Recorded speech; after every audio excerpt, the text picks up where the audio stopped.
El Paso, 18 de marzo de 1945. El frío del desierto cortaba la piel como vidrio roto. 200 mujeres alemanas, de pie en la tierra seca, con los abrigos cerrados hasta el cuello. Delante de ellas, soldados americanos con rifles apuntando al suelo. Uno de ellos gritó en alemán roto: «¡Abran sus abrigos!». Ninguna se movió. El silencio era más pesado que el miedo.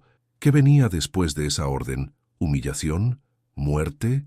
¿Algo peor? Si aún no estás suscrito a este canal, suscríbete ahora y ayúdanos a mantener el canal. Las historias que aquí contamos no las encontrarás en ningún otro lugar. Habían cruzado el océano en barcos militares, encerradas bajo cubierta durante semanas, sin saber a dónde las llevaban. Cuando bajaron, el calor del sol tejano las golpeó como una bofetada. Pero ahora, en la madrugada de marzo, el frío del desierto era distinto, seco, cruel, extraño. Esas mujeres habían sido enfermeras, maestras, operadoras de radio. Ahora eran prisioneras, enemigas, números sin nombre en un campo militar improvisado cerca de la frontera con México. El soldado repitió la orden, esta vez más fuerte: «Abran sus abrigos». Ahora, las manos temblaban, no por el frío, por lo que venía. Algunos de esos soldados habían visto fotografías de Dachau, habían leído los informes, habían visto lo que su país enemigo era capaz de hacer. El asco y la rabia aún les quemaban por dentro, y ahora estaban frente a ellas, frente a las mujeres del enemigo, en suelo americano. Una mujer al frente, de unos 30 años, dio un paso adelante. Su rostro estaba pálido, pero firme. Llevaba un abrigo gris militar demasiado grande para su cuerpo. Miró al soldado a los ojos y lentamente comenzó a abrir los botones. Algunas de esas mujeres tenían hijos esperándolas en Alemania. Otras ya no tenían nada. Ciudades borradas del mapa. Familias desaparecidas bajo los escombros. Cartas que nunca llegarían. Pero todas compartían algo: el miedo de estar solas, lejos de casa, lejos de todo lo conocido, en un país que las odiaba con razón. Habían escuchado historias, rumores susurrados en los barracones durante las noches sin dormir. Decían que los americanos eran brutales con las prisioneras, que las violaban en masa, que las marcaban como ganado, que las dejaban morir de hambre. Nadie sabía qué era verdad. Nadie quería averiguarlo, pero ahí estaban, de pie bajo el cielo infinito de El Paso, rodeadas de soldados que habían perdido hermanos, amigos, compañeros en Europa, soldados que habían visto lo que el Reich había hecho, y ahora les pedían que abrieran sus abrigos. La mujer del frente terminó de desabrochar el último botón. Su respiración era visible en el aire frío. Sus ojos no se apartaban del soldado que había dado la orden. Era joven, 20 y tantos años. Tenía una cicatriz reciente en la mejilla izquierda. Detrás de ella, otras mujeres comenzaron a hacer lo mismo. Dedos torpes, manos temblorosas. Algunas lloraban en silencio. El soldado con la cicatriz caminó hacia adelante. Se detuvo a 2 metros de la primera mujer, levantó la mano y señaló hacia el interior del abrigo abierto. Lo que pasó después, nadie lo esperaba, ni las prisioneras, ni los soldados, ni siquiera el comandante del campo, que observaba desde lejos con los brazos cruzados. Porque lo que los americanos buscaban dentro de esos abrigos no era lo que cualquiera hubiera pensado. No era una inspección de rutina, no era humillación.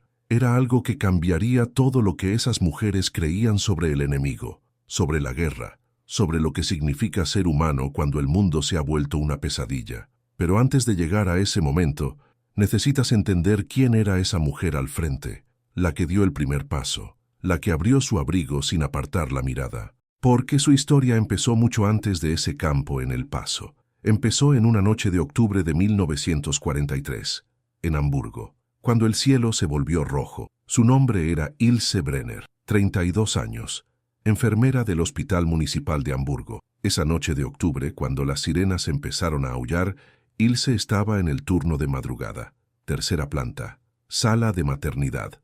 8 mujeres a punto de dar a luz. 2 recién nacidos en las cunas de metal junto a la ventana. No le dio tiempo de bajar al sótano. Los bombarderos británicos llegaron en oleadas. El ruido era como si el mundo se partiera en dos. Las ventanas explotaron hacia adentro. El techo se agrietó. Una viga cayó sobre la cama número 4. La mujer que estaba ahí ya no gritó más. Ilse agarró a los dos bebés, uno en cada brazo, corrió hacia las escaleras. El fuego ya subía desde el primer piso. El humo le quemaba la garganta. No podía ver, no podía respirar. Bajó a ciegas. Cuando llegó a la calle, el aire era puro calor. Edificios enteros ardían como antorchas. La gente corría en todas direcciones. Algunos ya no corrían, solo ardían. Ilse puso a los bebés en el suelo, los cubrió con su abrigo, se tiró encima de ellos y esperó a que todo terminara. Cuando amaneció, Hamburgo ya no existía, solo cenizas, solo esqueletos de edificios, solo cuerpos. Los dos bebés sobrevivieron, Ilse también, pero algo adentro de ella se rompió esa noche.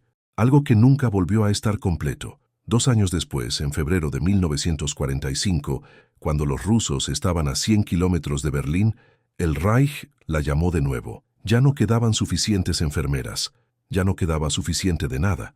La enviaron a un hospital militar cerca de Dresde. Soldados mutilados, niños soldados, chicos de 14, 15 años con las piernas arrancadas por las minas, con los ojos quemados por el fósforo, llorando por sus madres mientras morían en camillas sucias. Ilse trabajaba 18 horas al día, sin dormir, sin comer, solo morfina y vendas y sangre que nunca paraba, hasta que los americanos llegaron. El hospital fue tomado en cuestión de horas, sin resistencia, sin disparos. Los médicos levantaron las manos. Los soldados heridos se rindieron desde sus camas. Ilse fue clasificada como personal militar auxiliar, prisionera de guerra. La metieron en un tren, luego en un barco, luego en otro tren, y terminó aquí, Fort Bliss, El Paso, a miles de kilómetros de todo lo que alguna vez conoció, en un campo rodeado de alambre de púas, vigilado por hombres que hablaban un idioma que no entendía, bajo un cielo tan grande que dolía mirarlo. Y ahora, en la madrugada fría de marzo, estaba frente a un soldado con una cicatriz en la mejilla, con el abrigo abierto, esperando lo peor, porque ya no le quedaba nada más que esperar. El soldado dio un paso más cerca. Su nombre era James Delgado, 23 años, de El Paso, hijo de inmigrantes mexicanos. Su padre trabajaba en el ferrocarril, su madre limpiaba casas de gringos ricos. James había mentido sobre su edad para alistarse en 1942. Quería demostrar que era tan americano como cualquiera, que merecía estar ahí. Peleó en Normandía, en las Ardenas, vio morir a medio pelotón en un solo día, y cuando regresó a casa, en enero de 1945, lo mandaron a El Paso, a vigilar prisioneros alemanes, a hacer guardia en un campo en medio de la nada. Había esperado algo diferente, algo más, honorable, pero órdenes eran órdenes. James miró a Ilse, ella lo miró de vuelta. Ninguno de los dos sabía qué vendría después, pero ambos sabían que algo había cambiado. Algo que no tenía que ver con la guerra, algo más viejo, más simple, miedo, cansancio, humanidad rota. James levantó la mano despacio, sin apartar la vista de Ilse, y metió los dedos dentro del bolsillo interior del abrigo. Ilse dejó de respirar. Detrás de ella, una mujer joven empezó a sollozar, otra cerró los ojos. Algunas rezaban en voz baja, palabras en alemán que sonaban como súplicas, pero James no sacó un arma, no sacó un cuchillo. Sacó un papel doblado, lo abrió con cuidado, lo miró, frunció el ceño, luego miró a Ilse y dijo algo en inglés. Ella no entendió. James repitió, esta vez en un alemán horrible, con acento tejano tan fuerte que sonaba casi cómico. ¿Tienes papeles de identificación? Ilse parpadeó. No era lo que esperaba. Asintió. Metió la mano temblorosa en el bolsillo del abrigo. Sacó un documento arrugado, su tarjeta de enfermera, sellada por el Reich, con su foto de 3 años atrás, cuando aún tenía 30 kilos más, cuando aún sonreía. James lo tomó, lo comparó con el papel que tenía en la mano, y entonces hizo algo que nadie esperaba. Gritó hacia atrás, en inglés: «Teniente, aquí está, Ilse Brenner, enfermera, es ella». Un oficial salió de una barraca cercana. Era mayor, 40 y tantos. Caminaba con una ligera cojera. Llevaba anteojos redondos y un abrigo largo del ejército. Se acercó a Ilse. La miró de arriba abajo, no con odio, no con desprecio, con algo que parecía alivio. Habló en alemán, un alemán perfecto, sin acento. «Señora Brenner, Mi nombre es Teniente William Hoffman. Nací en Milwaukee. Mis padres son de Bavaria. He estado buscándola durante 3 semanas. Ilse no entendía nada. Su voz salió rota. ¿Buscarme? ¿Por qué? Hoffman sacó otro papel de su bolsillo. Un telegrama. Lo leyó en voz alta. Hospital Municipal de Hamburgo. Octubre de 1943. Enfermera Ilse Brenner salvó a 2 recién nacidos durante el bombardeo. Uno de esos bebés era mi sobrino, el hijo de mi hermana. Ilse sintió que las piernas le fallaban. Hoffman continuó. Mi hermana murió esa noche, pero el bebé sobrevivió. Lo adoptó una familia en Suiza. Está vivo. Tiene 2 años ahora. Y todo es gracias a usted. El silencio que siguió era absoluto. Hoffman dobló el papel. Miró a Ilse a los ojos. Vine aquí a agradecerle y a ofrecerle algo. Pero antes de que Hoffman pudiera continuar, otra voz interrumpió. Una mujer desde atrás del grupo gritó en alemán. «Es mentira, es una trampa, no les crean».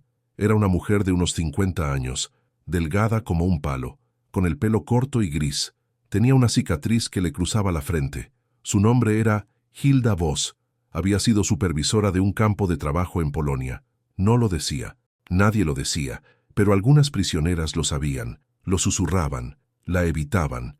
Hilda dio un paso al frente. Su voz era venenosa. Nos van a separar. A los que colaboren les prometen comida, privilegios. Pero es mentira. Nos van a interrogar uno por uno. Nos van a romper. Nos van a usar contra nosotras mismas. Algunas mujeres murmuraron. Otras asintieron. El miedo era contagioso. Hoffman la miró sin parpadear. Nadie va a interrogar a nadie. Esta no es una trampa. Hilda escupió al suelo. Claro que no. Ustedes los americanos son tan buenos, tan justos, ¿verdad? Hoffman no respondió. Solo se dio la vuelta y le hizo una señal a James. James gritó en inglés. 3 soldados más se acercaron. Llevaban cajas de madera. Las dejaron en el suelo. Las abrieron. Dentro había mantas. Mantas limpias, nuevas, de lana gruesa. Hoffman habló en voz alta, en alemán, para que todas escucharan. Hace frío. Ustedes no tienen suficiente ropa. Estas mantas son para todas, sin condiciones, sin preguntas. Solo ábranlas y tómenlas. Nadie se movió. Hilda rió, una risa fea. «¿Ven?», les dije. «No confíen». Pero entonces Ilse dio un paso adelante. Caminó hacia la caja más cercana. Se arrodilló. Sacó una manta. La desplegó. Era real, pesada. Olía a nuevo. Miró a Hoffman, luego a las otras mujeres, y dijo en voz baja. «Es real». Una por una, las mujeres comenzaron a acercarse. Hilda se quedó atrás, sola, furiosa, pero las mantas eran solo el principio. Esa misma tarde, Hoffman reunió a todas las prisioneras en el comedor del campo. Era un espacio grande, frío, con mesas largas de madera y bancos sin respaldo. Las mujeres se sentaron, en silencio, esperando. Hoffman se paró al frente. Habló en alemán. «Sé que tienen miedo, sé que no confían en nosotros, y lo entiendo, pero quiero que sepan algo. Este campo no es un castigo, es un lugar de espera. La guerra está terminando. Pronto volverán a casa». Una mujer levantó la mano. Era joven, 20 y tantos. Tenía los ojos hinchados de llorar. «¿A qué casa? Mi ciudad ya no existe». Hoffman bajó la mirada. «Lo sé, y lo lamento, pero mientras estén aquí, van a ser tratadas con dignidad. Van a tener comida, agua limpia, atención médica si la necesitan, y nadie las va a tocar». Otra mujer mayor, con las manos nudosas de artritis, preguntó, «¿Y si alguno de sus soldados no respeta eso?» Hoffman la miró directamente. «Entonces, ese soldado irá a la corte marcial. Y yo mismo lo voy a asegurar». El comedor quedó en silencio. Ilse sintió algo extraño en el pecho, algo que no sentía desde hacía años. Esperanza, pequeña, frágil, pero ahí. Los días siguientes fueron raros. Las prisioneras recibían 3 comidas al día. No era mucho. Pan, sopa aguada, a veces algo de carne, pero era más de lo que muchas habían comido en meses. Algunas empezaron a recuperar peso, otras solo dormían. Semanas de terror acumulados saliendo en forma de sueño profundo. Ilse fue asignada a la enfermería del campo, un edificio pequeño con 6 camas y suministros básicos, vendas, alcohol, aspirina. James era uno de los guardias de turno. Pasaba frente a la enfermería 2 veces al día. Siempre saludaba con la cabeza. Nunca hablaba. Hasta que una tarde una de las prisioneras se desmayó durante el recuento. Desnutrición severa. Ilse la llevó a la enfermería. La acostó. Le puso suero. James entró. Traía una manta extra. ¿Necesita ayuda?, preguntó en su alemán horrible. Ilse negó con la cabeza, pero luego dijo, «Gracias». James asintió. Se quedó parado ahí, incómodo, como si quisiera decir algo pero no supiera cómo. Finalmente habló. «Mi abuela también era enfermera, en Jalisco. Atendía a campesinos, sin cobrarles. Decía que cuidar a la gente era lo más sagrado». Ilse lo miró. No esperaba eso. «¿Ella sigue viva?». James negó. «Murió antes de que yo naciera, pero mi mamá siempre habla de ella». Ilse bajó la vista. Ajustó la aguja del suero. Su voz salió más suave. «Suena como alguien bueno». «Lo era». Silencio. Luego James preguntó, «¿Usted tiene familia?». Ilse no respondió de inmediato. Apretó los labios. Miró a la mujer inconsciente en la cama. Finalmente dijo, «Tenía». James no preguntó más. Pero Hilda Voss seguía sembrando miedo. En las noches, cuando las luces se apagaban, susurraba a las mujeres en los barracones, «No se dejen engañar. Esto es temporal. Cuando termine la guerra nos van a juzgar, nos van a colgar o peor». Algunas la ignoraban, otras la escuchaban. Una noche, una mujer joven llamada Annette se acercó a Ilse. Estaba temblando. «¿Es verdad lo que dice Hilda? ¿Nos van a matar?». Ilse la miró. Annette tenía 19 años. Había sido secretaria en Berlín. No había hecho nada malo. Solo había tenido la mala suerte de estar en el lugar equivocado. Ilse le puso una mano en el hombro. «No lo sé, pero lo que sí sé es que aquí ahora estamos vivas, y eso es más de lo que muchas tienen». Annette asintió, pero no parecía convencida. Una semana después, llegó una orden del Comando Superior. Todas las prisioneras serían entrevistadas, una por una, para determinar quiénes habían sido parte del partido nazi, quiénes habían trabajado en campos de concentración, quiénes tenían sangre en las manos. El pánico se extendió como fuego. Hilda sonreía. «¿Ven? Se los dije». Pero Hoffman reunió a todas de nuevo. Habló con calma. «Las entrevistas son obligatorias, pero no son juicios. Solo necesitamos información. Si no hicieron nada malo, no tienen nada que temer». Ilse fue una de las primeras en ser llamada. Entró a una oficina pequeña. Hoffman estaba sentado detrás de un escritorio. Había otro oficial, un traductor, y James, parado junto a la puerta. Hoffman le pidió que se sentara. Comenzó con preguntas simples. Nombre completo, edad, lugar de nacimiento, ocupación. Ilse respondió todo. Su voz era firme. Luego Hoffman preguntó, ¿alguna vez fue miembro del partido nazi? No. ¿Alguna vez trabajó en un campo de concentración? No. ¿Alguna vez participó en actividades que resultaran en la muerte o tortura de prisioneros, judíos o cualquier otra persona? Ilse lo miró a los ojos. Nunca. Solo salvé vidas, hasta que ya no pude salvar más. Hoffman asintió. Escribió algo en su libreta. Gracias, señora Brenner. Puede irse. Ilse se levantó, pero antes de salir se detuvo. Se dio la vuelta. Teniente Hoffman. Sí, hay una mujer aquí, Hilda Voss. Era supervisora en un campo de trabajo en Polonia. Lo sé porque una de las mujeres la reconoció. Estuvo ahí, como prisionera. Hoffman levantó la vista. Su expresión cambió. ¿Está segura? Sí. Hoffman cerró su libreta. Gracias. 2 días después, Hilda fue separada del grupo. No hubo explicaciones, no hubo gritos. Solo 2 soldados que entraron al barracón al amanecer y se la llevaron. Nunca volvió. Las mujeres hablaron de eso durante días. Algunas sentían alivio, otras tenían miedo de ser las siguientes. Pero Ilse no sentía nada, solo cansancio. Pasaron las semanas. Marzo se convirtió en abril. El calor empezó a llegar al desierto de El Paso. Las mañanas frías se volvieron tardes sofocantes. Las noticias de Europa llegaban en cuentagotas. Hitler muerto. Berlín caído. Rendición total. La guerra había terminado, pero para las prisioneras en Fort Bliss nada cambió. Seguían ahí, esperando.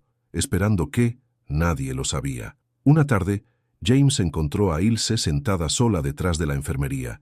Miraba el horizonte. El sol se ponía rojo y violento sobre las montañas. James se sentó a su lado. sin pedir permiso. Ilse no lo echó. Estuvieron en silencio durante un rato. Luego James preguntó, «¿Qué va a hacer cuando salga de aquí?» Ilse no apartó la vista del horizonte. «No lo sé. No tengo a dónde ir. ¿Y si pudiera ir a cualquier lado?» Ilse pensó. Luego dijo, «Me gustaría ver el mar de nuevo. Antes de la guerra iba a la costa del Báltico. Con mi hermana. Nos sentábamos en la arena y comíamos pan con mantequilla. Y solo existíamos». James asintió. «Yo nunca he visto el mar». Ilse lo miró sorprendida. «¿Nunca?» «Nunca. Solo desierto. Solo tierra seca». Ilse sonrió. «Apenas». Pero sonrió. «Entonces algún día tiene que ir». «Sí, algún día». Silencio. Luego James dijo, «Cuando salga de aquí o si necesita ayuda, puedo intentar algo. No sé qué, pero algo». Ilse lo miró. Realmente lo miró. Y por primera vez en años, sintió que alguien la veía como persona, no como enemiga, no como número, no como prisionera, como Ilse. «Gracias», susurró. James asintió, y se quedaron ahí, sentados en silencio, mientras el sol moría sobre El Paso. Pero no todo era paz. 2 semanas después, llegó otra orden. Todas las prisioneras serían repatriadas a Alemania, en barcos, de vuelta al otro lado del océano, de vuelta a las ruinas. La noticia cayó como una bomba. Las mujeres lloraban, algunas gritaban, otras simplemente se quedaban mirando las paredes. ¿Volver a Alemania? ¿A qué Alemania? No quedaba nada, solo escombros, solo hambre, solo ocupación. Ilse estaba sentada en su catre cuando Annette entró corriendo a la enfermería. Tenía los ojos rojos. «Ilse, dicen que nos vamos en 3 días. ¿Es verdad?» Ilse asintió despacio. Annette se dejó caer en el suelo. Se abrazó las rodillas. «No quiero volver, mi familia está muerta. Mi ciudad está destruida. No tengo nada». Ilse no sabía qué decir, porque ella sentía lo mismo. Esa noche, James apareció en la puerta de la enfermería. Llevaba algo en la mano, un sobre. Se lo dio a Ilse sin decir nada. Ella lo abrió. Dentro había un papel, escrito a máquina, en inglés y en alemán. Era una solicitud de patrocinio. Si una prisionera alemana conseguía que un ciudadano americano la patrocinara, podía quedarse en Estados Unidos, bajo supervisión, con trabajo garantizado, con un lugar donde vivir. Ilse levantó la vista, miró a James. «¿Qué es esto?» James metió las manos en los bolsillos. «Hablé con el teniente Hoffman y con mi mamá. Ella necesita ayuda en casa. Mi papá está enfermo. Ya no puede trabajar. Necesitamos a alguien que sepa cuidar enfermos». Ilse parpadeó. No podía creer lo que estaba escuchando. «¿Me estás ofreciendo quedarme?» «Sí, si quieres. No es mucho. El sueldo es poco. La casa es chica. Pero es mejor que volver a... bueno, a nada». Ilse sintió que algo se quebraba dentro de ella, algo que había estado conteniendo durante años. Las lágrimas vinieron sin permiso. Se cubrió la cara con las manos. James dio un paso adelante. Luego se detuvo. No sabía si debía tocarla, si podía. Finalmente solo dijo, «No tienes que decidir ahora. Piénsalo». Y se fue. Ilse leyó el papel una y otra vez esa noche. Una oportunidad, una salida, una vida. Pero también significaba quedarse en territorio enemigo, lejos de todo lo que alguna vez conoció, trabajar para una familia que tenía motivos para odiarla, vivir bajo sospecha constante. ¿Valía la pena? Se durmió sin respuesta. Al día siguiente, Annette volvió a buscarla. «Ilse, escuché que James te ofreció quedarte». Ilse asintió. Annette la miró con ojos desesperados. «¿Crees que podría conseguir algo así para mí? ¿Podrías preguntarle?» Ilse sintió un peso en el pecho, porque sabía la respuesta. No había suficientes familias dispuestas a patrocinar prisioneras alemanas. No había suficiente confianza.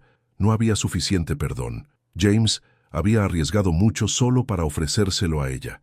No podía pedirle más, pero tampoco podía decirle eso a Annette. Así que solo dijo, «Voy a intentar». Annette sonrió, una sonrisa frágil, llena de esperanza falsa. E Ilse supo que acababa de mentir. Faltaban 2 días para la partida. Los barcos ya estaban listos en el puerto de Galveston. Cientos de prisioneras serían devueltas al otro lado del Atlántico, de vuelta a las cenizas. Ilse todavía no había firmado el papel. Lo llevaba doblado en el bolsillo del abrigo.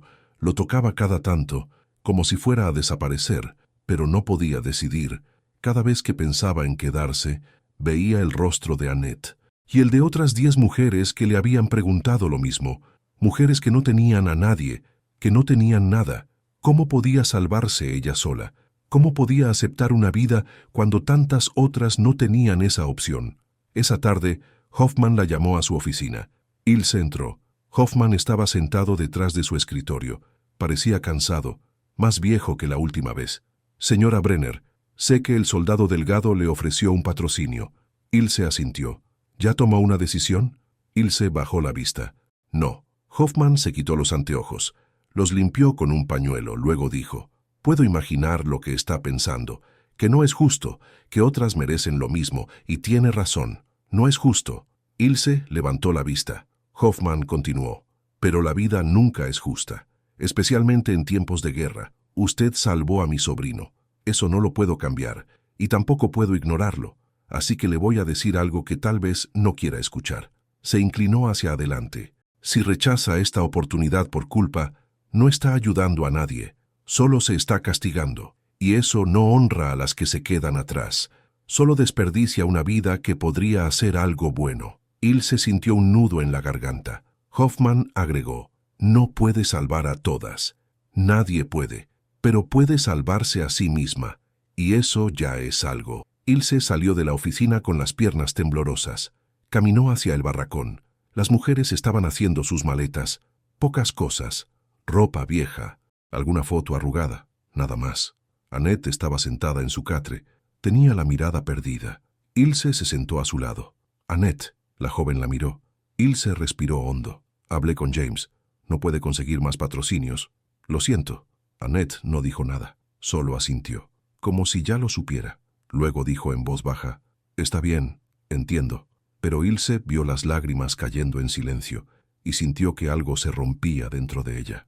Esa noche, Ilse no pudo dormir. Se levantó, salió del barracón. Caminó hacia la cerca de alambre. El cielo estaba lleno de estrellas, más estrellas de las que jamás había visto en Alemania. James estaba de guardia. La vio acercarse. No dijo nada, solo se quedó parado ahí. Ilse sacó el papel doblado del bolsillo. Lo miró durante un largo rato. Luego lo extendió hacia James. ¿Todavía está en pie la oferta? James asintió. Sí. Ilse cerró los ojos. Pensó en Annette, en todas las otras, en Hamburgo, en los bebés que salvó, en su hermana muerta, en todo lo que había perdido, y pensó en lo que Hoffman había dicho. No puede salvar a todas, pero puede salvarse a sí misma. Abrió los ojos, firmó el papel. James lo tomó, lo guardó con cuidado.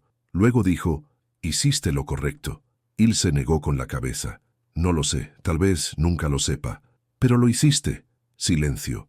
Ilse miró las estrellas de nuevo. ¿Cómo se llama tu mamá? Rosa. Dile que voy a cuidar bien a tu papá. James sonrió. Apenas. Ya se lo dije. 2 días después, los barcos partieron de Galveston. 200 mujeres alemanas subieron a bordo. De vuelta a las ruinas, de vuelta a lo desconocido. Annette iba entre ellas. Antes de subir, se dio la vuelta.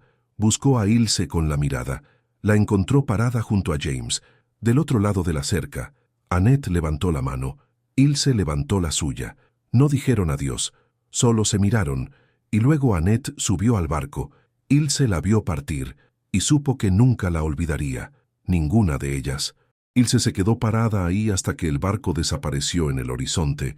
James no dijo nada. Sabía que no había palabras para esto. Cuando finalmente se dieron la vuelta para irse, Ilse sintió algo raro en el pecho.